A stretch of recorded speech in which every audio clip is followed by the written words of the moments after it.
তোমরা কি কখনো শুনেছো যে মাটির নিচ থেকে ফুটন্ত জল উঠে আসতে? হ্যাঁ, ঠিকই শুনেছো, মাটির নিচ থেকে গরম জল উঠে আসছে। আজ তোমাদের বলবো সেই মাটির নিচ থেকে গরম জল উঠে আসা কুণ্ডের কথা। সেদিন খুব সকালে আমরা চলে গিয়েছিলাম 51 শক্তিপীঠের মধ্যে একটি অন্যতম শক্তিপীঠ বক্রেশ্বর মন্দিরে। এই মন্দিরে মায়ের দুই ভুরুর মধ্যবর্তী স্থান পড়েছিল এবং এই মন্দিরের অনেক পুরনো দিনের অলৌকিক ঘটনা জড়িয়ে রয়েছে। আর এই মন্দিরের নামকরণ করা হয় অষ্টবক্রমুনির নাম থেকে। এই অষ্টবক্রমুনি, যিনি মাতৃগর্ভ থেকে নিজের পিতা দ্বারা অভিশপ্ত হয়েছিলেন এবং তার পিতা তাকে অভিশাপ দিয়েছিলেন তার শরীরের 8টি অঙ্গ বাঁকা হবে, তবে তিনি পরে মেধা ও তপস্যা দ্বারাও মুক্তিও পেয়েছিলেন।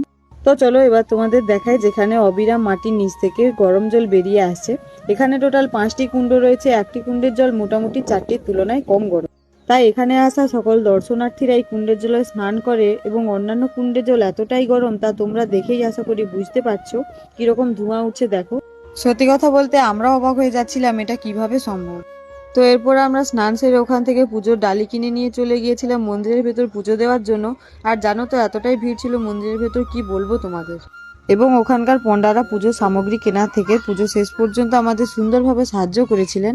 ওনারা না থাকলে হয়তো আমরা ঠিকভাবে পুজো দিতে পারতাম না।